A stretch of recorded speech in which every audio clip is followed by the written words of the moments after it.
Welcome, everyone. Rabbi Dr. Tatz. Do we have any other rabbi doctors here?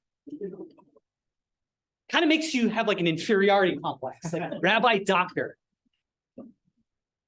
How did that work? Like when Einstein came home, said, "Mom, I got my doctorate and I discovered the theory of relativity." Yeah, but are you a rabbi also? Rabbi Tatz can explain to you, as you know, from what I understand, he's a medical doctor and a rabbi. He can tell you what bracha to make and why it's bad for you too.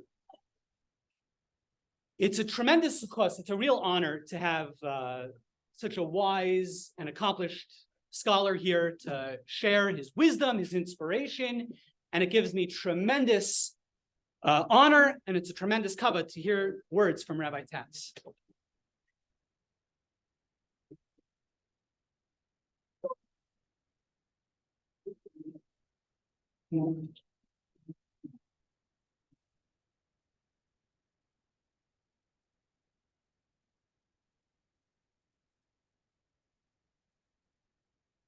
Thank you very much to Rabbi Meth and to your community for inviting me and Suzanne to spend a little time with you and study Torah. Thanks to Harry and Isabella for arranging this. We were in Phoenix and we couldn't get back to London in time, so Harry invited us. He said people in Las Vegas need to be taught how to speak English correctly. So could you please come and teach him. Does people have seats over there? Are there enough seats? There's seats over here. You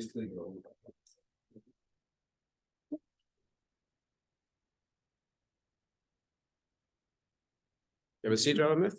You have a seat? You have a place? I want you to hear.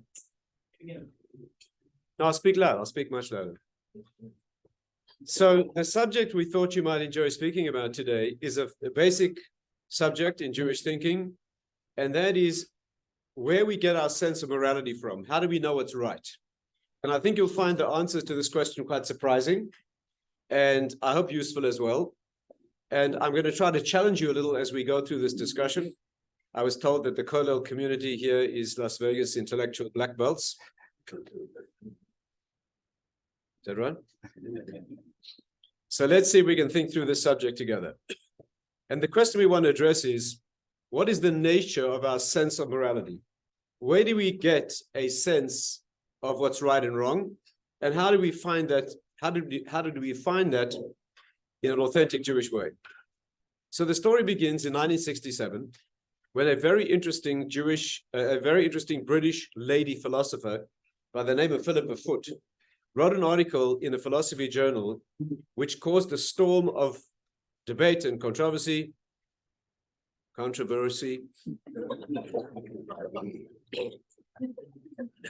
which continues to this day. The article she wrote was about abortion. You probably remember it was a time of heated discussion about a woman's rights and her rights to her body and rights to life. The article was about abortion and a woman's rights in abortion. But in the course of that article, she gave what we call a thought exercise, a philosophical exercise, which formed the basis of a whole field of modern philosophy. And she posed the following question. She said, imagine you have this situation. You guys probably can't see, right? Yes. I'll try and show you if I can.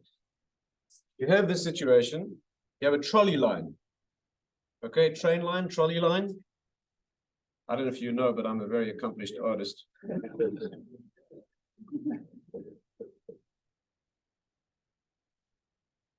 Here's this trolley coming down the line. Unfortunately, there are 5 people tied to the train. And you are standing right here. Actually, in her original scenario, she had you as the driver of the train, the trolley driver.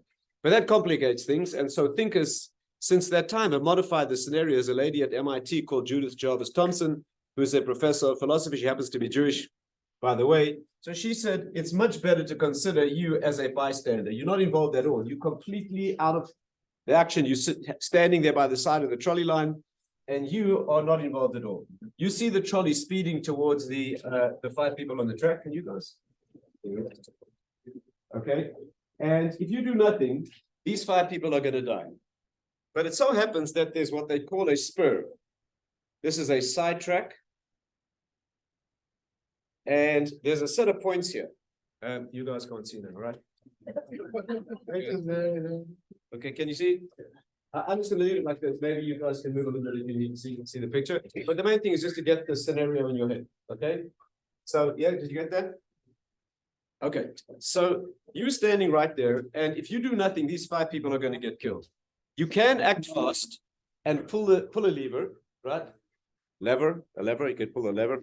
And the train will go onto the sidetrack. The trouble is there's one person on the sidetrack right there who's going to get killed if you do that. That's your problem. Is this clear? So you're standing by the track, there's a straight line, the trolley's going down the line. This in modern philosophy is now called trolleyology. Trolleyology, okay? There are many books about it, and they're fascinating. The whole field of philosophical research. If you do nothing, 5 people die. Nothing to do with you, not your fault, you're not responsible, you just inactive 5 people. If you act and you pull the points, the train will kill 1 person on the sidetrack, only 1. Raise your hand if you would divert the train.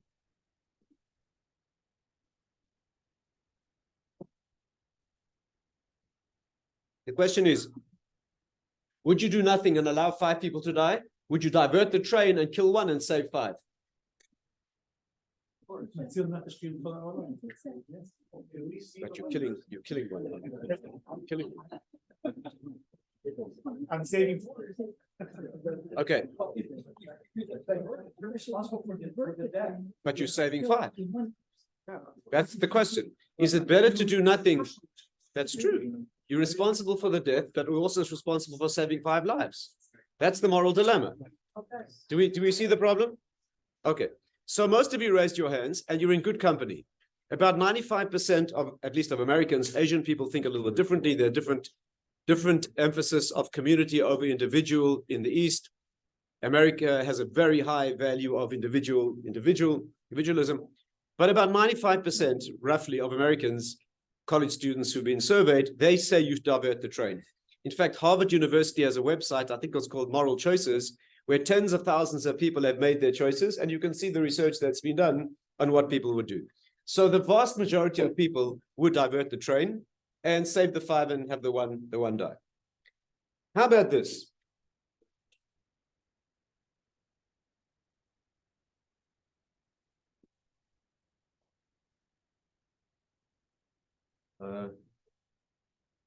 What's that? Not drawing so well today. This is a bridge, okay? Here's your train coming down the bridge. There's 5 people on the track. Over there. And the train is about to go under this bridge and wipe out 5 people. Standing on the bridge is a large man. There's a great book about this. It's called Would You Kill the Fat Man? Excellent book. So there on the bridge, you have your, can you see him? Big guy on the bridge, 5 people on the line. We get it? Can you see it? Okay. And this person's big enough that if he falls on the track in front of the train, he'll stop the train. You're a scrawny individual. If you jump on the track, that's useless. If he falls on the track, he's going to get smushed. He's going to get wiped out, but he's going to save 5 people. All you need to do is raise your hand, please, if you'd push him off the bridge. Anyone? Yeah. Only one strange lady over here. Right? No. Okay, so you're in good company as well. About 2% of the people surveyed say they'd push the man off the bridge. If you push them in, you'll be a murderer. Yeah, but you say that. I'm not arguing with it. I'm just telling you the facts, okay? Okay. And what about here? It's identical situation.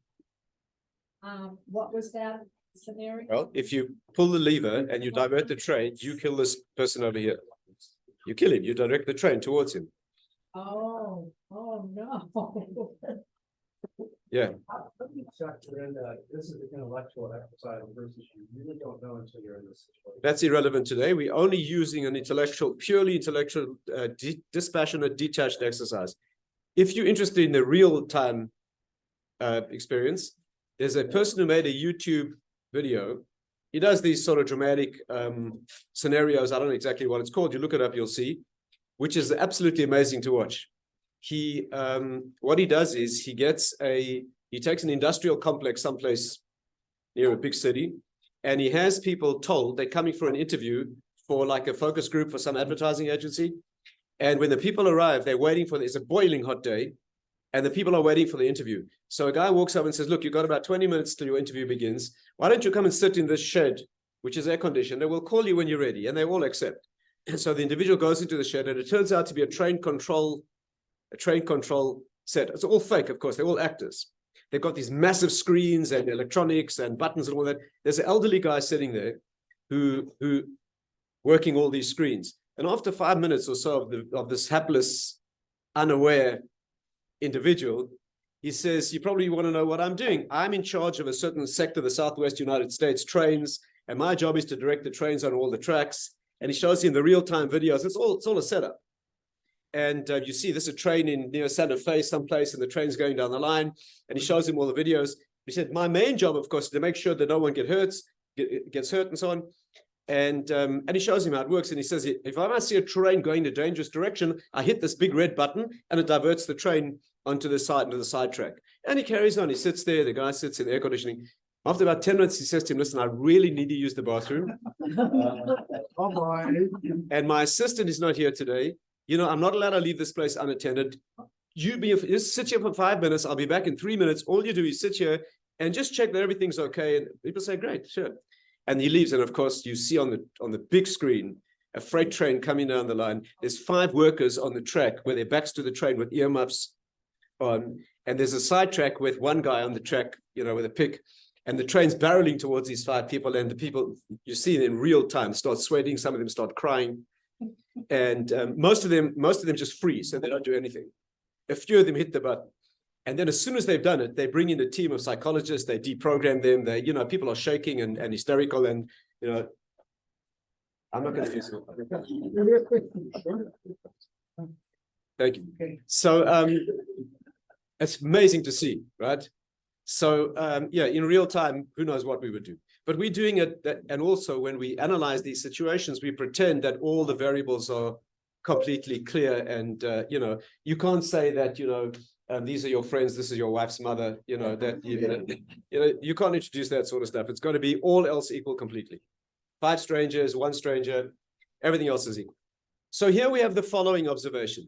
Virtually everybody, most of these people in this room, said they would divert a train to kill 1 person to save 5, correct?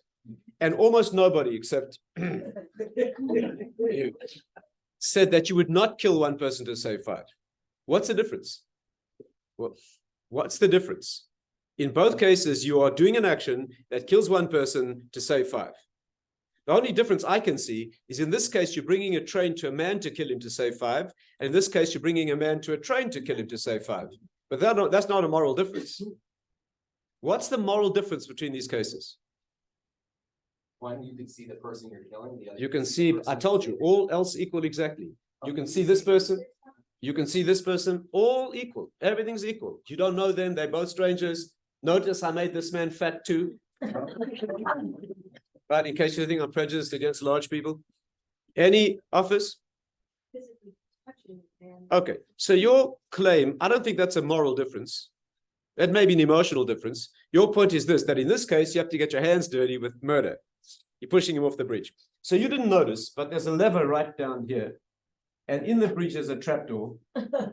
And all you got to do is pull the lever, and the trapdoor will open. He'll be ever so gently lowered onto the track where he's going to get smushed, okay? So let's take that out of the equation, whether you're doing it directly. In both cases, we'll make it indirect. Direct with another track. I know for a fact that these people are going to be saved. Absolutely the same. Single human body is going to I guaranteed all the variables. You can't do that. This is called a thought exercise in which we guarantee all the variables to make a level playing field. That's what we do in science, right? We fix the variables in the lab. We move 1 at a time. All else equal, right? Guaranteed saving 5, guaranteed killing 1. Guaranteed saving 5, guaranteed killing 1. The only difference is, do I move the train to the man to kill him? Do I move the man to the train to kill him? If we don't, What's if we don't commit murder and we don't do nothing, Yeah. it's on our conscience, so is. I'm asking what's the difference between the cases, not your emotional reaction and your conscience. What's the moral and ethical difference between these cases? Why do most people say it's okay to do this, and almost no one says it's okay to do this? What's the difference? You're not doing too good. They're both indirect. Who said that? They're both indirect. We've got a lever hooked up. In this case, it diverts the train. In this case, it lowers the man onto the track. No, what's the difference? Moving the man to the train, the train is the ass. What's the moral difference between those cases? And if and let me make the question this: why do 95% of people say it's okay to do one, and almost no one says it's okay to do that? What is people's thinking that leads into that conclusion? Man who's tied up is in jeopardy. Who's tied up? 5 people are tied up. The single man on the diverted line. Yeah. Is in jeopardy due to someone else's actions. This fellow on the bridge is not in jeopardy. Just let's due get to this anyone's clear. This actions. man on the sidetrack is not in jeopardy at all. The He's train. identified. So then this guy's tied up on the bridge too. Okay, he's also tied. He's tied up.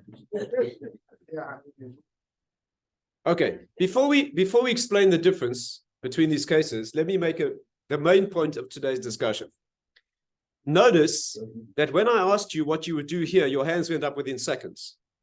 And when I asked you what you would do here, you were clear you would not do it. There's a very clear difference in the cases. And when I ask you what the difference is, you don't know. That's very interesting. That suggests that your morality is not logical. There's some gut intuitive level going on here, which is not logical. That's very interesting. I think it's pretty scary. You get my point? You get my point? People know what to do without any logical processing. When you walked in here this morning, if I would have said to you, why do you hold your moral principles? You would have said, I'm logical, I'm worked out. You might have said, I'm religious. You would have claimed a sense of organizing principles for your morality. This may not be allowed, but what if I decided I would go jump on the track near the one? Let's get man- this absolutely clear. We are dealing with a thought exercise. Only the variables. This is not emotional. What you would do, okay? There's all kind of stuff. You want to read that book I told you about? There's 20 different scenarios you can think about. We are dealing with a clear, divergent, 2 options, all guaranteed, all clear, no other options. We're trying to analyze the moral difference between these cases. Yes. This shows that we try to defend our rationality. Exactly. Indeed. Indeed. This shows that there's something going on that governs our moral thinking, which is not logical. That's very interesting. So there's a book written a few years ago by Mark Hauser from Harvard that's called Moral Minds. And in this book, he makes the point that we are hardwired for morality as human beings. You know, one of the predominant theories in linguistics today is that we are hardwired for language. You know this theory? That children have a language acquisition module in their brains, and the culture they live in brings out the particulars of the language. But kids know how to make up new sentences when they're 2 years old, right? The theory is that there's some natural talent for language in the human brain. Of course, he says it evolved. And the theory is that humans have a morality module that the culture you live in tweaks and adjusts, but there's some natural sense of morality in the human mind. And it's not logical. It's an intuition, it's a gut thing. It's not, and it can be modified by your culture. But nevertheless, we have an intuitive morality, which is not logical. And I think this exercise shows it very clearly. Would you agree? Yes. Quite understand this. I mean, I'm thinking of mass casualty, all kinds of things, ER triaging. What about that? Triage is to This- save- Of course you save more lives. Of course you save more lives. There's no argument about that. In triage protocols, we always prioritize saving more rather than less. That's a no-brainer. That's obvious. Obviously, you save more. But here we're talking about killing somebody to save more. Because we're killing somebody to save more. Again, you're talking about a mass casualty. Let's get this clear.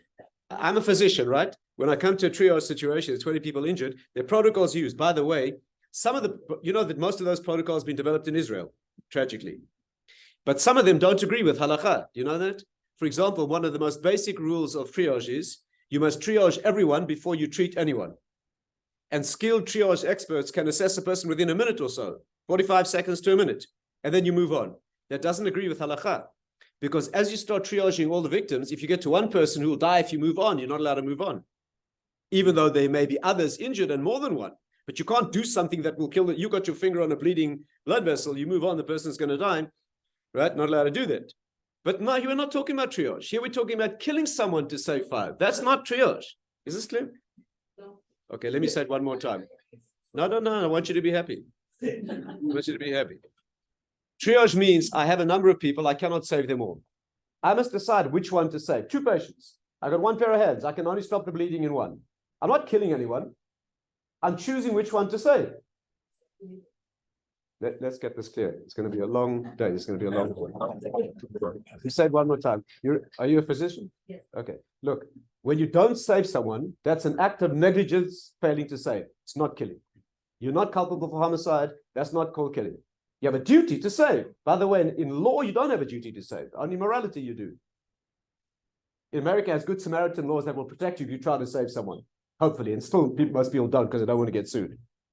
But be that as it may, when you are failing to save someone, that's derelict morally and it's wrong.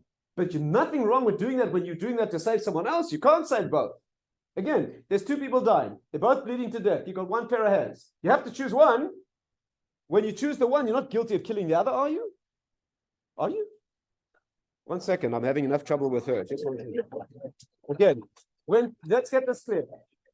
There's 2 people dying. You can only save 1. You choose to save the one you think you can save. Are you guilty of killing the other? Answer the question, yes or no. I'm not guilty. Good. Now, in this case, are you Israeli? Okay. Huh? Listen, in a triage situation, you neglect to save one because you can only save the other. In this case, you're doing an action that will actively kill someone. This man you're pushing onto a track in front of a train. That's not triage. Is this clear? Do you see the distinction? Protocols give you an artificial comfort that you're doing the right thing. That's true as well. Okay, let's continue, yeah? Would the example be better if killing a person to use their organs to save more people? Well, we'll get to that in a moment. We'll get there. We'll get there. We'll get there. Okay. Why do I do this? Why do I do this? Okay. So the question to ask Jewishly, before we get to an analysis of these cases, and I'll try to show you the logical difference, is to ask the Jewish question, is it correct that we have an innate morality? Is that right? Does the Jewish religion expect us to have an innate sense of what's right and wrong? Or should we process things through a religious algorithm? Amazingly, the thesis I'd like to suggest to you is that Judaism requires you to know what's right and wrong innately. It's scary. It's quite counterintuitive. It's not what we readily understand to be a religious position, but I think it's authentic. The Jewish religion expects you to know what's right and wrong before you start thinking intellectually. Let me give you a few proofs.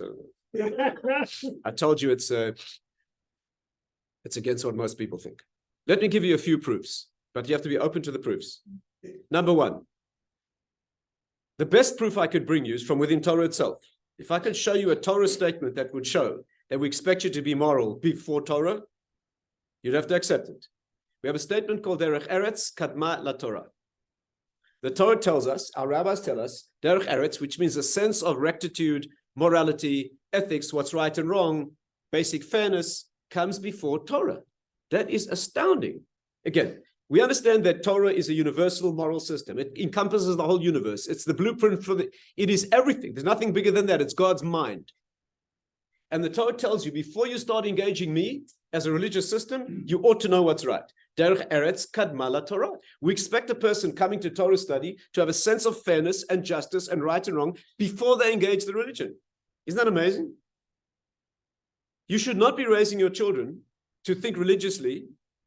You should be raising your children before they start thinking religiously. They have a deep sense of morality and what's right and wrong and fairness and doing the right thing. Let me give you another proof that gets better. The Torah is full. The Torah itself is full of people asserting their moral intuition so powerfully that it leads them even to be able to argue with God. Listen to this. God says to Abraham, right? I'm about to kill the Sodomites. They're wicked. I'm wiping them out. Listen to what Abraham says. He says, Hashem, if you wipe out the city of Sodom and there's few righteous people in the city, that will be immoral. Immoral. Listen to what he says. Hashofet kol haaretz lo yaseh mishpat. Abraham says to God, shall the judge of the entire universe not do justice? Listen to what's happening. A human being is accusing God of immorality. That is wild. Do you hear what's happening? A human being. God says, Abraham, I'm killing these people, they're immoral. And Abraham says, God, you can't do that. That's immoral. What are you saying? The right response is, Abraham, I'm good. What I do is right by definition. Yeah, the chutzpah to argue with God about what's moral. You hear this? You get it?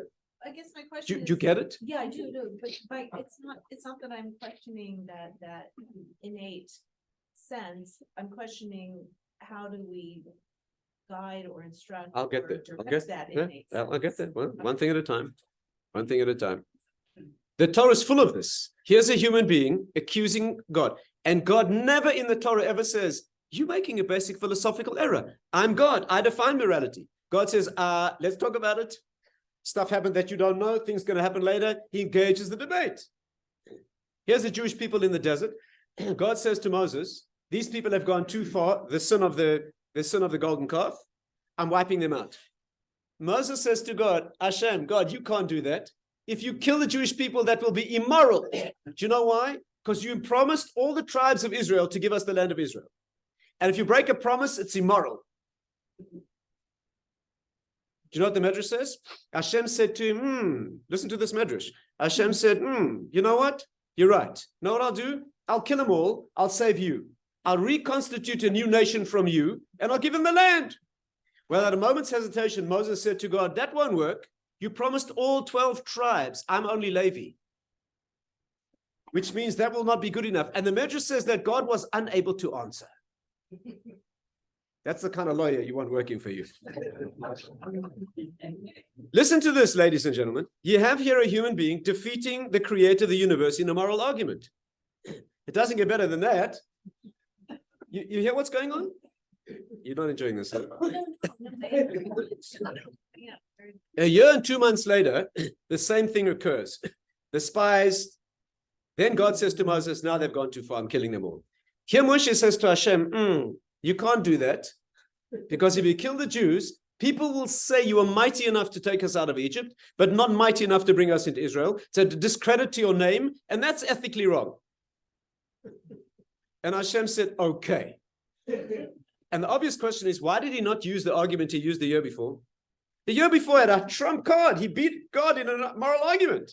This time he did not use the argument. He used a new argument, a weaker one. And the reason's obvious. What was the argument he used the year before? You promised to give us the land of Israel. Your guys just rejected my land. What did the spies do? They rejected the land of Israel. You can't raise that. A real chutzpah.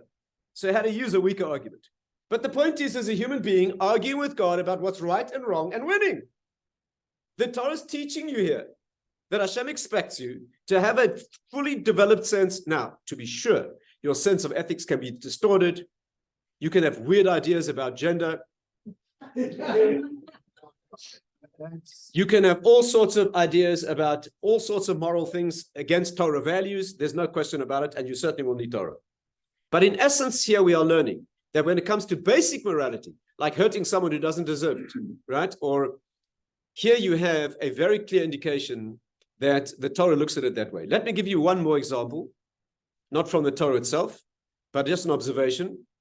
Do you know that all human cultures, ancient, modern, sophisticated, so-called primitive, all human societies have always agreed about every single moral principle? Say that again. There's no argument, and never has been, about every single moral principle throughout all humankind. Isn't that astounding? First of all, let me prove it to you. Every moral principle. There's no society where you'll kill people because you feel like it. Nowhere. There's no place you can steal because it's okay. No place. Go to Papua New Guinea and steal this the savage's, woman. He'll kill you. Take his breakfast because you think it's cool. There's no place where you can kill. What about human sex? That's for a reason. Let's think clearly here. I said, every single moral principle, there's no argument. When you conflict moral principles, there's no agreement at all. Humans are sacrificed to save the tribe, to bring the rains, to propitiate God. There was a very good reason for it. Where there's no, again, every isolated moral principle, there's no argument about it. You can't torture children because you think it's fun. Is this clear? If you promise somebody to help them and they're depending on you and you let them down and they suffer harm, that's immoral. That's treacherous. There's no argument about this. Is this clear? If someone saves your life, you have a moral duty of gratitude. There's no argument about this. All single moral principles in all societies are agreed. If you ask the philosophers how that came to be, they say it evolved from animals. Now, we don't accept that. We say that the reason that all human societies agree to all moral principles is because we all formed in the image of the ultimate source of morality. Tzelem Elokim. We are infused with a sense of ethics and morality before we start studying religion. That's why, not because it evolved, because God imprinted us that way. Is this clear? Look, when moral principles conflict, there's no agreement. Let me ask you a question. Is it okay to torture someone to save many lives? Raise your hand if it is. Okay, raise your hand if it's wrong to torture someone to save lives. Listen carefully to this. You guys are either too chicken to answer, okay, or you're not American. Because American values today clearly indicate that the consensus feeling is it's wrong to torture someone. Here, you have 10,000 people about to die, a bomb's about to go off. You've caught the terrorist who planted the bomb, he won't tell you where it is. If you torture him unspeakably, gruesome torture, he'll tell you where it is. Raise your hand if you torture him. Okay, raise your hand if you would not. Well, you guys are strange, because most Americans say it's not acceptable to torture someone. Alan Dershowitz wrote a book a few years ago showing that it's indeed moral to torture someone to save people, and he did it because most Americans disagree with it. And I'll give you an extreme example. Listen to this. In Germany, in Frankfurt, about 10 years ago, a 10-year-old boy was being tutored by a son of a very wealthy industrialist, not Jewish, was being tutored by a 24-year-old university student. The boy disappeared, he'd been kidnapped, and a large ransom demand was made of the father. Listen to this. The chief of police in Frankfurt was almost sure that the student was the one who kidnapped him, but he wouldn't admit it. So he took the student and he said to him, I have people on my police force who can inflict unbearable pain on you that will leave no marks on your body. And if you don't admit and tell me what you've done, I will do this to you. And under threat of torture, the student broke down, admitted that he kidnapped and killed the child. They found the kid's body on a lake. Okay, listen to this. The chief of police was then convicted of using a threat of torture. He never touched him. 2-year sentence. I think it was a suspended sentence. Why? That's the value. Germany. So nobody agrees when one value against another. For that, you need Torah. Is this clear? But isolated moral principles, everybody agrees. How? Why? Because human beings have a natural sense of morality like you guys demonstrated here. Is this point clear? And let me tell you the outcome again. You should develop yourself as a human being, not to do what's moral because you're going through some religious algorithm. You should have a deep sense. Torah should train you. When you study Torah and you engage in it and you come to our Met and the Kollel here, right? And you support it with every last penny. Was that good? Thank you very much. Why don't you come back? You come here to learn Torah. What Torah should do is develop you into a good person. You shouldn't be following rules without, my friends, when you visit someone who's sick, you should not be doing it because of religious obligation. The religious obligation is to feel for the person.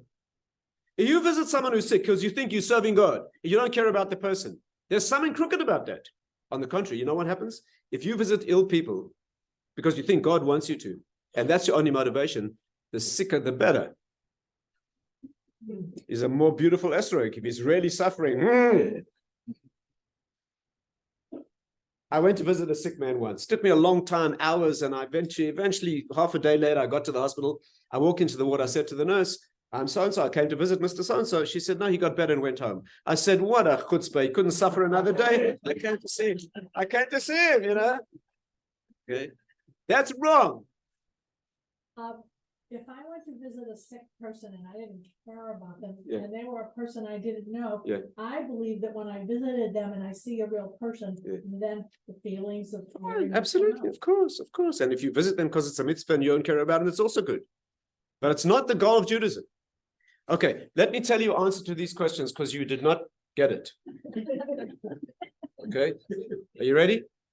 I will tell you the answer that Philip of Foot gave, and then I'll tell you a Jewish answer, which is entirely different in the name of the Chazon Ish, one of the great rabbis of the last generation. Philip of Foot suggested that could resolve this issue using a doctrine called the doctrine of double effect, DD. The doctors in the room will be familiar with this. This was first put forward, as far as we know, by Thomas Aquinas in the 13th century, Catholic theologian and philosopher. And he said this. He said, when you have a moral and immoral action, so you want to do something immoral, like in your case, neglect somebody you could save, or worse, in this case, kill somebody actively, it's acceptable if it's a double effect. Meaning, if the immoral action will occur, the person will die because you're doing something else, and this is a secondary effect of the good thing, then it's acceptable, okay? In medicine, the best known example that they use today, I'm a physician, I have a patient who's terribly ill, very fragile, and in terrible pain. The only way I can relieve their pain is by giving a medication which will relieve the pain, but it may kill them. That's perfectly acceptable. Why? The effect of the death is a second effect. I'm not trying to kill them. I'm trying to relieve the pain. Is this clear? And so it's acceptable. By the way, Judaism agrees, not with the reason, we agree in Judaism, that it's obligatory. In fact, by the way, Israeli law mandates palliative. Do you know that? Israeli law, secular Israeli law, mandates palliative care, even if it's dangerous, and you will not be sued, protected by the law. This is a law called the Chok Kollel Noter Lamut. This is a Dying Patients Act. Fascinating issue. But again, if you are giving the medication for a primary effect to relieve pain, and the secondary effect, double effect, is they may die, that's acceptable. Is this clear? And for double effect, you need 4 conditions. Number 1, listen carefully. The act you are doing must not be evil. The act you are doing must be good or neutral. The bad act is the second effect. Secondly, the bad effect is something you do not want, not as a means or as an end. 3, there's no other option. And 4, it's worthwhile, 5 against 1. Is this clear? And we got it? Let me show you how it answers the question, right? Pay attention. Here, number 1, you're diverting a train from 5 to 1. Is diverting a train from one track to another evil or neutral? Neutral. Anybody think it's evil? Anyone think it's bad? Personally, I think this is a debatable point, because you're diverting a train which will kill someone. I'm not so sure that's a neutral act. I don't know. I'm glad you think it is. I think it's debatable. Let's go to the second point. The harmful effect must be something you do not want. Do you want the man on the sidetrack to die? No way. That makes it acceptable. Now watch here. Number 1, is pushing a man off a bridge in the face of an oncoming train neutral or evil? Evil. Secondly, do you want him to get hit by the train? No. Yes, you do. Yes, you do. Excuse me, especially you.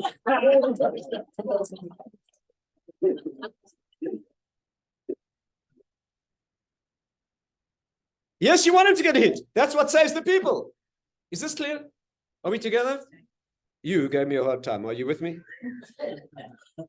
I would basically, doctors they make you sign the rights away that if they're gonna do that other decision, then you get to sign it. Now you're talking about the question of your consent. I don't want to deal with that today. You'll have to invite me again. That's another issue. But let's just focus on the logic here. Number 1, her criteria were, let's focus on the second one. The second effect, the bad effect, must be something you do not want. In this case, this unfortunate side effect, you don't want the guy to die. It's got nothing to do with you. It's unfortunately foreseen side effect. In this case, the guy being hit by the train is what you want. Sure, you wanted to save 5 people, but you want him to get hit by a train. It's a powerful moral difference. Do you see it? Just hold your question for a moment. I will prove to you, watch carefully. I'll prove to you that you don't want him to get killed, and this one you do. Watch the proof. Pay attention. You divert the train. As it moves along the track to this person, he suddenly gets up and runs away. Would you be happy? You'd be thrilled. Here, you push the man onto the track. Just before the train gets to him, he runs away. Would you be happy? Devastated. 5 people are going to die. Is this clear? Do we see it? Okay, so that's a very powerful logical difference between the cases. But unfortunately, you didn't think of it. Okay? So, yes? Case, I don't want to put him. I want the train to hit him. I want to stop the You need the train to hit him. He needs to be hit by the train. Excuse me, where's the rock in my picture? Where's the rock in my picture? Yes, your question. Yes, we did say, and I'm not sure this is, I think. Diverting a train, yeah. Yes, isn't that like giving the medication knowing that it could kill them? Possibly, yes. I don't want to argue about that point. I only want to argue about whether you want him hit or you don't want him hit. So there's a very powerful difference between the cases. Let me tell you the Jewish answer. Rabbi, am I speaking too long? The Chazon Ish was the great rabbinic personality. He died in 1954, basically led all of Torah Judaism, a massive intellect. He was asked a similar question in Israel, and he gave an answer completely different. By the way, I've read many books on this, and none of them ever mention the rabbi's solution. Probably never been translated, and so they're probably unaware of it. But it's a fascinating solution to the question. Not you have to agree with it, but just to understand it. For those who'd like to look it up, it's in Choshen Mishpat, the Chazon Ish's writings, in Sanhedrin Chaf Hei. Look it up. It's absolutely fascinating. He goes through all the Talmudic analysis. But I'll tell you what he said. Around the time this occurred, this must have been around 1950. A man was driving his car down the Carmel mountain in Haifa. Have you been there? Very steep mountain? And as he was coming down the mountain, the brakes failed. Actually, this was an Israeli. He'd never used the brakes before. How about the horn? That's right. Yes, you see what he said? Israeli. He said, no, just use the horn. That's what they do in Israel. They don't put brakes in, they just put the horn. Okay, so the car's coming down the mountain and it's careening towards a bus stop in which 10 people were standing. He could not stop, not his fault, something went wrong. He could turn, but unfortunately to a place where one person was standing. Not dissimilar to this. So that was his dilemma. You're in the car, not your fault, clearly, right? Not his fault. The car was checked. Something went wrong, out of control, not his fault. Sit there passively, 10 people die. Turn, kill one. I don't know what he did, but people went to the Chazon Ish. They said, Rabbi, what should he have done? And the Chazon Ish said he should have turned. If you look in his written piece, he says, I think he should have turned. But I heard from Rav Zilberstein in Bnei Brak that the Chazon Ish actually said the man should have turned. So they said, Rabbi, you're contradicting the Rambam. Maimonides rules that you may not kill one to save many. Okay, in the laws of Kiddush Hashem, sanctifying God's name, the Rambam writes, and this is not argued at all, throughout all Jewish law, this is agreed. If terrorists surround a building and they say, give us one of you Jews to kill or a woman to molest, well, let's talk about murder. Give us one Jew to kill or we kill everyone. Are we allowed to send someone out to die? 100 people die, including that person? That's God's problem. We're not allowed to do that. There's no argument about this in Judaism. Again, give us one person to die, we kill you all. We're not allowed to do that. Is this clear? If they name the person, that's a little different. This is a fascinating discussion in the Jerusalem Talmud. If they say, we want Finkel Movich, he's our problem. Why didn't pay his taxes, whatever it is. That's a debate in the Jerusalem Talmud. There are two positions there. I'll tell you briefly what the debate, any lawyers here? Yeah, they never admit it. It's amazing. Yeah. Here's what the Talmud says. That King David was attacked by a man called Sheva bin Bichri. And he managed to escape, and he fled in the town of Avel, Sheva bin Bichri. What's the punishment for attacking the Jewish king? Summary execution. David sent his army, led by the general Yoav, to kill Sheva bin Bichri. Yoav surrounded the town, and he said to the people of the town, if you don't give me Sheva, I'll kill you all. So in other words, okay. So what happened in that moment of tension was a very old lady called Serach Bas Asher climbed up on the ramparts and began debating the case halachically with Yoav. Eventually, she prevailed on the people to kill him. They cut his head off, threw it over the wall. She saved the city. So the Gemara says, listen to this. The Gemara says like this. You know why they killed Sheva bin Bichri? Because he was named. That's called Yichduhu. He was designated. Is this clear? Any legal objections to that? Any objections to that proof? Why did they kill him? Because he was named, designated. If Yoav said, give me anyone, they couldn't have done it, clearly. But since Yoav said, I want him, that's why they killed him. What's wrong with this proof? He was already guilty of a crime. Of course, he was guilty. He wasn't just named. How can you use this as a proof? So that, who said that? So you belong in yeshiva. I've been. Well, you should go back. So there's a debate in the Talmud about your point. Yochanan Reish Lakish. One opinion is the reason they killed him because he was named. The other opinion, no, they killed him because he was named and guilty. The rebuttal to that is no, he just happened to be guilty, but that's more than necessary. Again, one position is they killed him because he was designated and guilty, not guilty of a capital offense, but the reason we're in this trouble. The other opinion is no, being named is good enough. You know how we know? Because the Babylonian Talmud says that if he's not named, you can't kill him, implying that if he is named, you could. Is this clear? And it's an unresolved argument. The Rambam, whose opinion we follow, is lenient. In other words, or strict, whichever you want to call it, we cannot kill someone unless he's named and guilty. Now, I don't want to get into that problem of being named. I just want to talk about the principle that you can't kill one to save many. So let's get this clear. Watch carefully. There's again, no extraneous emotional stuff, okay? No rocks and boulders and stuff, okay? Just like logic. There's 10 people in front of my car. The car's going towards 10 people. If I do exactly nothing, 10 people die. Is that agreed? If I turn and run him down, this individual, innocent person on the side standing under a tree thinking deep philosophical thoughts. If I run him down, I kill him. Said the Chazon Ish, what should I do? Kill him. Watch this. 10 people in front of me. Terrorists about to wipe them out. Shoot them to death. If I do nothing, 10 die. The terrorists give me a gun. They say, Tatz, take this gun, shoot that innocent individual standing under a tree, shoot him in the head, kill him. We save 10 people. Am I allowed to do that? No way. Hey, what's the difference if I shoot him with a gun and kill him or run him down with my V8 four-wheel drive monster? Listen carefully. These are two exactly parallel situations. If I do nothing, in the case of the terrorists, 10 people die. If I do an act of taking a gun and shooting a person, choose to do it, they're not forcing me, I save 10. Are you allowed to do that? No way.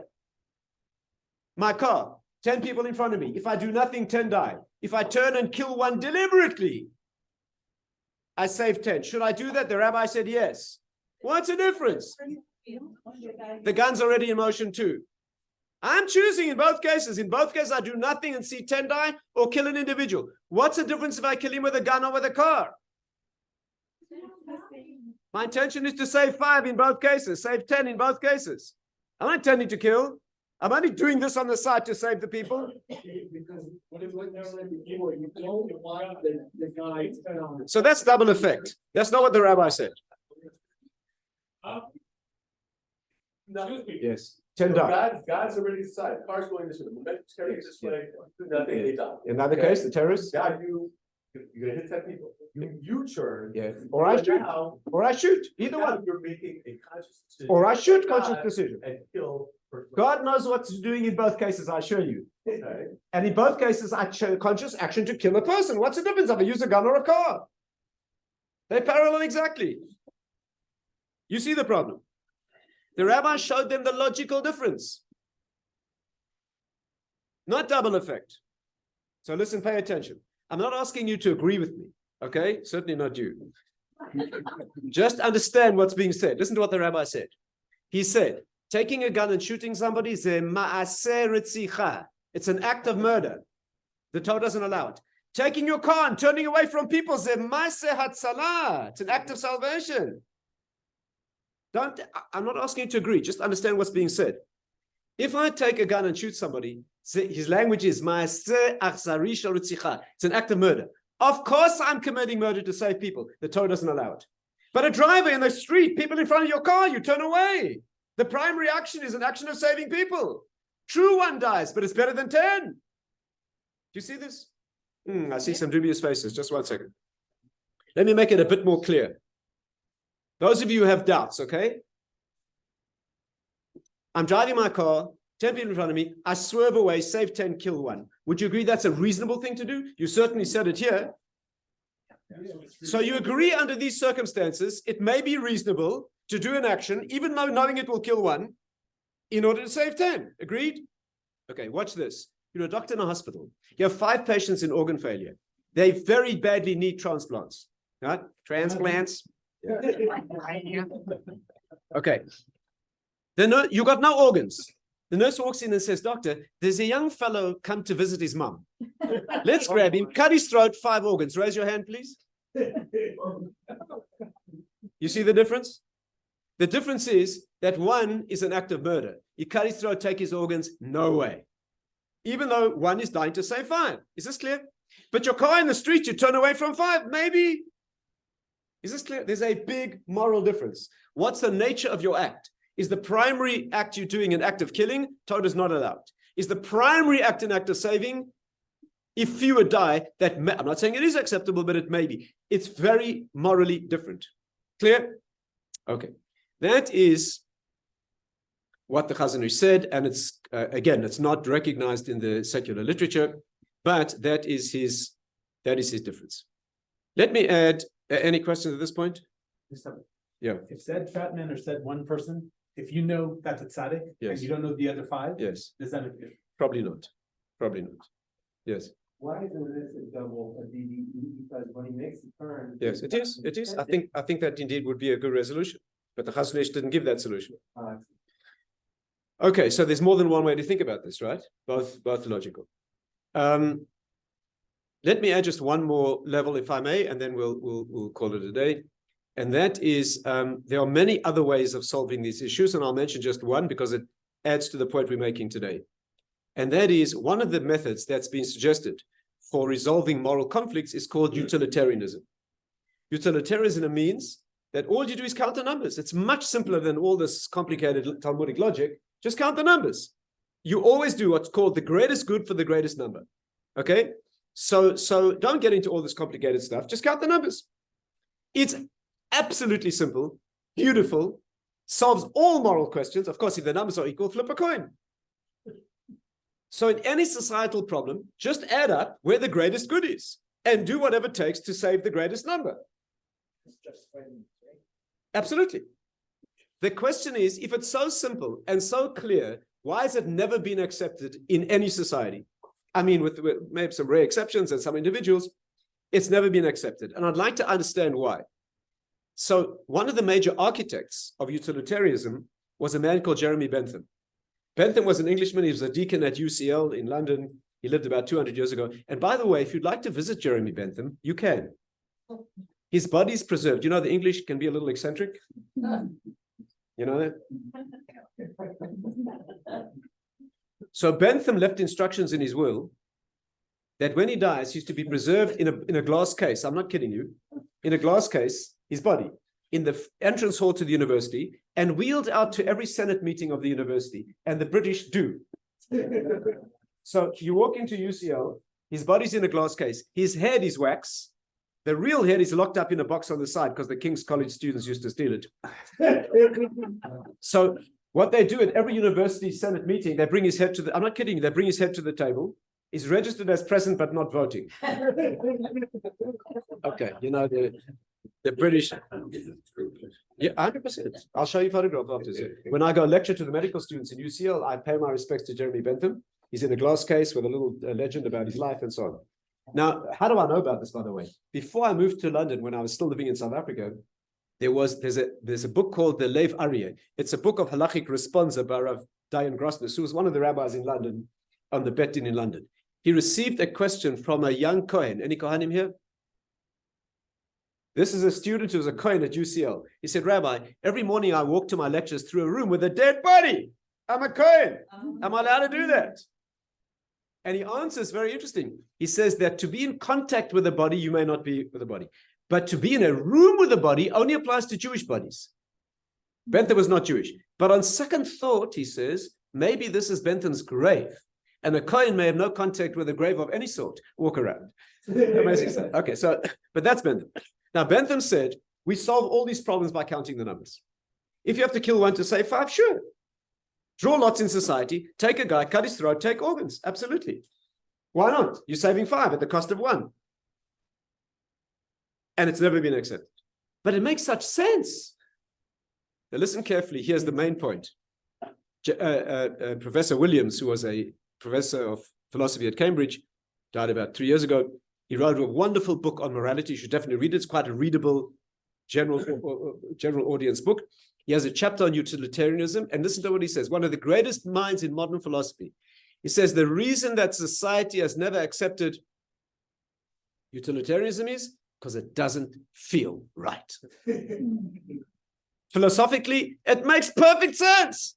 But it doesn't feel right to kill somebody and cut his throat and take his organs. Logically, yes. Emotionally, intuitively, no. That's probably good enough to tell us that it's wrong. Okay? And therefore, and he gives illustrations. Give me a second. And he gives, yes. But we haven't. He gives an example. He says, imagine you're backpacking in South America. You stumble into a little Peruvian village, high in the Peruvian Andes. And as you stumble in this little village, you see 20 men lined up against the wall about to be shot. But just before they shoot them, they see you. They say, hey, Americano, welcome. And they say, in honor of Il Presidente's birthday, we're going to let you shoot one of these men and spare 19 lives. And they stand there speaking in Spanish and throwing their sombreros in there, give you a gun. Raise your hand if you shoot one of them. I know what you would do. Raise your hand if you shoot one of them. You're saving 19 people. You. Why not? It didn't feel right. And that, he says, is good enough to tell us that it's probably wrong. In other words, at the end of the day, even in intellectual philosophical circles, there's an innate sense of ethics and morality that probably is reliable. I'll leave you with one final thought. You know that by the way, would you like a black belt question? Yeah. Are you game? You up for this? Especially the rabbis in the room, the lawyers. You ready? Here's a black belt question. Would like to ask you a question. Okay, but hold the question if you don't mind. I'll come back to you. Here's a black belt question. Pay close attention. We have suggested two different logical solutions to this dilemma, correct? One's called doctrine of double effect. The other one was the rabbi's solution is an act of murder, an act of salvation. What difference does it make which solution you choose? In Talmudic logic, we have a process called lamai nafkamina. That means, listen carefully, it's very important to understand. If you don't understand, you need some detail, you ask Rabbi Meth, Rabbi Alkabetz afterwards, or the Kollel men, they'll explain the principle. The principle is like this. Whenever the Talmud proposes more than one solution to a problem, it always challenges that by saying, who cares? Why do you give me, if I say, I want to get to downtown Las Vegas, how do I go? You tell me, well, you can take a cab or you can take a bus. Don't waste my time. Give me one solution. No, there's a difference. One's cheap, one's expensive, one's fast, one's slow. There's got to be a difference in the solution. Is this clear? In the non-Jewish world, this kind of thing is called academic. It doesn't make a practical difference, it's academic. In Judaism, you're not allowed to do that.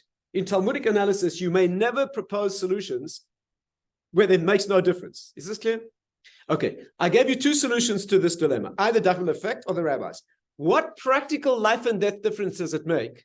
Which one you choose? Give me a scenario in which if you use the one logic, you'll save someone, but if you use the other logic, you will not. You hear the problem? Come on, no, make my day. Come on, I came all the way from London, yeah? Lamai nafkamina. You tell a person to shoot 1,000 minutes if you have a person against the wall. These two, yeah. Shoot the gun in that direction, the person there. Yes. I don't care if the person walks away or doesn't walk away. Shoot in that direction. So the Chazon Ish would say, It's not my decision. I'm an act of murder. I don't agree with you, but let's say you're right. And double effect. Okay, maybe. I'm not sure I agree with you, but I hear. Let me give you a solution. Watch carefully. I hope you appreciate this. What would happen if the track looked like this? Track doubles back on itself as a loop. Can you all see that? What happens if the track doubles back on itself as a loop? Watch what happens. Now, if the train misses this person, if he jumps up and runs away, the train backs up and kills the people from the other side, from the back. You see that? Okay. According to double effect, could you now divert the train? No, now you need him to be hit. If he runs away, the train's going to continue and kill them. Is that clear? You could not do it. But according to the rabbi, I think you could. You're deflecting away from 5 people.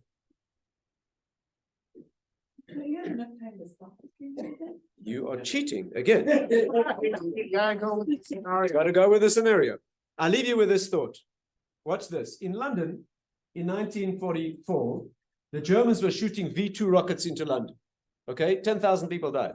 That's what I was going to ask you. Great. I was just thinking that. There you go. You're on the ball. You also belong in yeshiva. They were aiming at Westminster, right? Strategic, heavily populated, and most of the rockets were falling in Croydon. Okay, you don't need to see my picture. Picture London. They're shooting at Westminster. The rockets are falling more in Croydon. There was no GPS. They were using dead reckoning, and the Germans needed to know where the rockets were falling. So there are two secret agents in London radioing them information. One was called Zigzag, one was called Garbo, fascinating characters, you can read about them. And they were telling the Germans where the rockets were falling. Unknown to the Germans, they were working for British intelligence. They worked for a group called Double Cross, and Churchill was telling them what to tell the Germans. It was very interesting. And they told the Germans, you're right on target. Not only that, amazing. The British actually, overnight, in the dark, set up a bomb site, a fake bomb site. And so the German planes the next day would photograph corroboration that they were being told the truth. Okay, amazing. Anyway, so Churchill told them, tell them that they're accurate. And the bombs were falling in Croydon, which is outskirts of London and not so densely populated. There was a man in Churchill's cabinet called Harris. He was a working class man. He worked himself up. He publicly accused Churchill of killing people in Croydon. You hear that? And Churchill said, I'm saving them in Westminster. He said, no, you're killing them in Croydon. You see the debate? How was it resolved? There was a very upper crust English, aristocrat who forcefully argued in Churchill's favor that it was right to kill the people in Croydon, and his own parents lived in Croydon. And when they said to him, how could you do that? He said, Mum and Dad would have wanted it that way. Anyway, this is a question. Are you saving? Are you killing? You know, the North Atlantic, the shipping, the German submarines, the British were intercepting their messages. Right. And the young fellow at Bletchley Park, his own brother was on the ship. And if he warned him, they would avoid the submarine. But then the Germans would know. He said nothing. And the ship went down. Okay, so these are some of the dilemmas and some of the solutions. And the main point I wanted to make today was that in Judaism, we are aiming for a morality that is both religious and innate. We want Judaism and Torah to seep into our bones.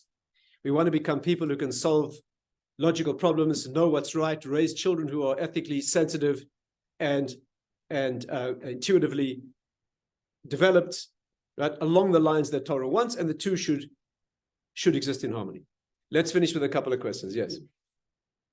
One thing is this: we were talking about people killing someone, one to say five to say 10. Yeah.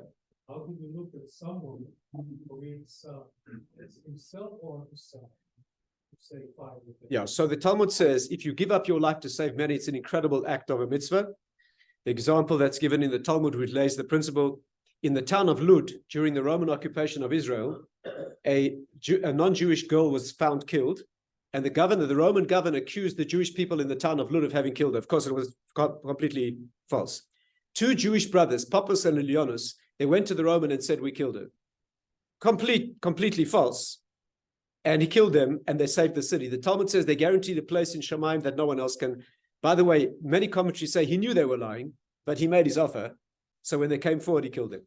So to run out and save yourself, I'm not talking about the army, that's a whole different thing.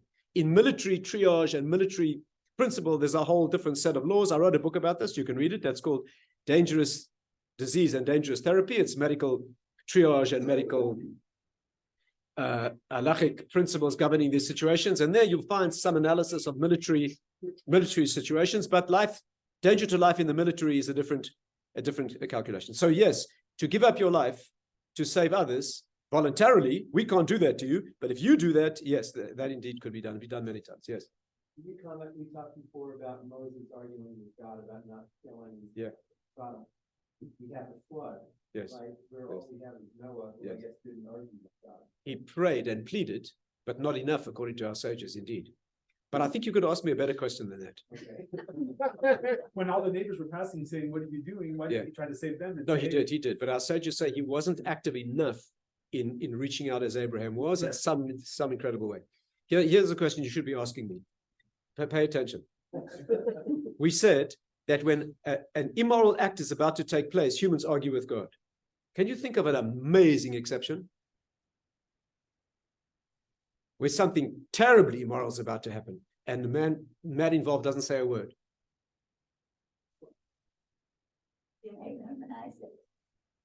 When God says to Abraham, kill your son, it doesn't get worse than that. Not a word. Oh, well, 1 second. You're going to kill the Sodomites, and a few innocent people will die. He doesn't allow that. Moses doesn't allow. When God says kill your own son, not a word. Where's your argument? You hear the question? But the difference is clear. That was an order. That was an order. When God taps Abraham on the shoulder and says, by the way, I know this has nothing to do with you, but I just want you to know, I'm about to kill the Sodomites. God, why are you speaking to me? You want some response from me. You're informing me, you're arguing.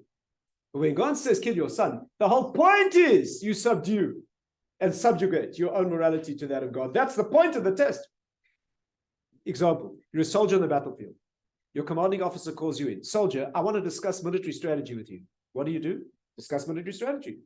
When your commanding officer says, soldier, take that hill, then you start discussing military strategy. They shoot you. Is that clear? Any final question? Yes. So there's a lot of criticism with Israel and the equivalency in dealing with terrorists. So where do you land on that? Well, you're talking about an enemy who's trying to kill you. Yeah. Again, if the enemy's been subdued and you don't need to kill him, then why do you need to kill him? Use him to get intelligence. What are you going to do? But again, somebody's a threat to your life. He's threatening you. The basic law in Judaism is hashkem v'hargo. If somebody tries to kill you, you kill preemptively in self-defense. There's no. Okay, so there's no equivalency though. Of course not. There's no like. There's an enemy trying to kill you. There's an enemy trying to kill you. Again, so in Jewish law, you can strike preemptively if it's clear the person's trying to kill you. Now, that's a well-known principle in the Talmud. It applies in medicine, by the way, when the fetus threatens the life of the mother. You know that? When the fetus threatens the life of the mother, the Rambam rules that the fetus is a rodef. Let's talk briefly. The mystery is why he says that. The Mishnah doesn't call the baby a rodef. But the Rambam rules that while the baby is as yet in the mother's body, if it's mother or child, we save the mother and terminate the pregnancy. If the baby is already being born, the head is delivered, or most of the body is delivered. From that point on, mother and child have equal claim to life. There you cannot. The mother can kill the child to save her own life, if need be, but I can't step in, right? So in Jewish law, you kill somebody. Judaism takes it one step further, by the way. If you're walking down the street and you see someone trying to kill someone else, not you, Jewish law is you're obliged to kill the aggressor to save the victim. Even if it's not you, we take self-defense even further. Right? Someone's trying to kill someone else. Of course, if you can injure him, you're not allowed to kill him. But if the only solution is to kill the person, then you are required to kill them to save the victim. Rabbi Akiva Eger says, very interestingly, this only applies in unilateral attack, not if two people are about to kill each other. Right? In other words, if you step out into the street here in Nevada,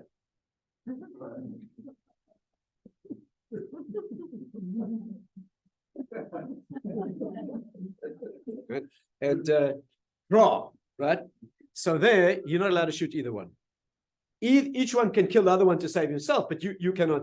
Only when one is trying to kill another one, then you are allowed to do that. This is not so simple, by the way.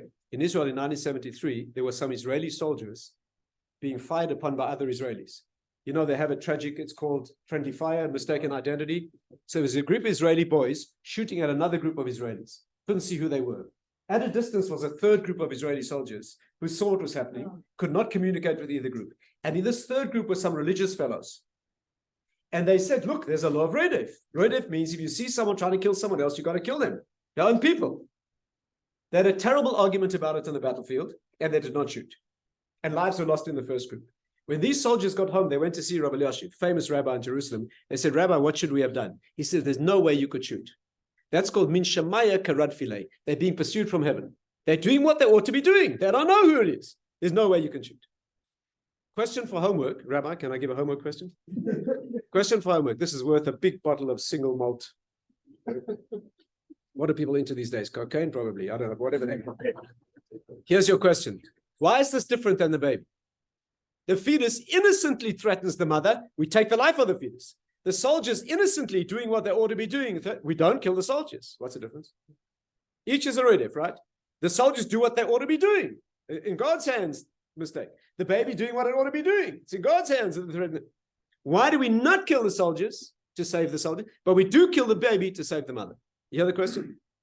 And that is, by the way, let me tell you this. The Catholics tried to save the baby and let the mother die. I once gave a lecture on this in a Catholic hospital, the priests, the chaplains came over and they told me, in our law, we try to save the baby and let the mother die. I said, why? They said, because in our religion, we believe that a person's born in sin. And unless they're baptized, they're guaranteed a place in the world to come. Otherwise, they go to hell. The mother's been baptized, so let her die. Let's save the baby to baptize the child. My father was a doctor before me. He worked when he was doing obstetrics and gynecology in a big Catholic hospital in Dublin. My dad told me there were times when a woman was in labor, when the husband walked over and said, doctor, if my wife's labor becomes obstructed, I want you to save the baby and let my wife die. These were not cases of difficult marriages. You understand? They were cases of... So that would be the question of killing someone to save somebody else. Many of our authorities say the reason that you cannot give up one to save a group is because who are we to make the choice? That's why if they name the person, then we're not making the choice. Any final question? Yeah. Hi. Huge kind of room, so we have a specific scenario when it comes to the idea that it needs knowing what's right and wrong. Yeah. And so Torah says it gets kind of muddled into the how do you... No, so today we need to follow Torah morality and values to train ourselves correctly. We can be very badly distorted by culture. When you're a Moses, so we need to, what do you think this place is for? To propagate Torah values, to teach people how to think like Jews, to study Torah, to learn how to think powerfully. Talmudic training is a training in rigorous objectivity. That's what when you're dealing with the truth, you can afford to ask questions. We get people in say, ask penetrating questions, right? We're trying to educate a process of learning how to think and learning how to assimilate Torah values. Any last question? Yes, please. Okay, this is a general question. How do you do Torah values if you just mentioned? We are taught that Hashem wants us to raise our children, lead our lives, create our families, to spread Torah values throughout the world. Spread the message of Torah, talk when you're on the street, or talk in the house, in the same house, all of that. So I was a follower of Rabbi Jonathan Tatz, which you're amazing. I thought he was phenomenal, and he reached people all over the world, highly respected. Rabbi Aryeh Kaplan was another one of, we read all his books, and again, spreading Torah in a way, in such an amazing way that they reached so many neshamas throughout this world. I was very, very upset when I saw both of these figures and many other like them that lost their lives early. Rabbi Tatz, just a year and a half ago, we lost him. And we learn in Torah that if you follow my ways, if you do these things, whatever, you will be rewarded with years. But that's not correct. That's a mistake. No, the Torah doesn't say that. That's a mistake. The Torah does not guarantee life for people who are good. The Torah says, no, it's not at all. That's a mistake. The Torah guarantees that if you live morally and correctly, you'll have long life in another world. Doesn't at all guarantee life in this world. Some people die as children. As you know, some people tragically die very young. We don't understand it. One of the most difficult questions in all of human thought throughout history, a question that Moses asked God, is why do righteous people suffer? Not only die young. Some people die before even getting to bar mitzvah, right? Some kids die, fetuses die. So we don't understand the process of death. We understand Kabbalistically certain ideas. We don't understand why some people are born into the world with certain lifespans. Okay, that's called a case. Especially, I'm not talking about people killed by other people. That's a more complicated situation. I'm talking about a person who dies from an illness or unknown causes. We understand Kabbalistically that people are born with a case. That means you're born into the world with an instant that you cannot surpass. It's a principle of Torah that we never informed when that moment will be, unfortunately, or fortunately, whatever it is, but we don't know what that is. You can lose life. You can do unhealthy things. You can be overweight and smoke. You can speak Lashon Hara. That will forfeit life. And you can do tshuva and add back life. But no matter what you do, you cannot live beyond a certain point. Without understanding reincarnation and know what this lifetime was meant to be, we have no way of approaching it. So that's one of the questions. Yeah, we don't have the answer. It's axiomatic in Jewish thinking that we don't know why things happen. Only when prophets were around could you go to a prophet and he would show you the hidden world. For the last 2,500 years, we don't have access to that world. And so we live in a darkness, which is sad, but also a big blessing. There's much less expected of us when we see things less clearly. Any final question that we can answer? Yeah. I'm gonna ask the direct question, but I won't feel like I have to answer that. When it comes to being a bystander in a situation of an Bystander, situation of an agona. aguna. This is a complete. That's why. Of course, our obligation is to make sure, as far as we can, like you heard before, we try to educate with the right values. You can use any system to hurt people.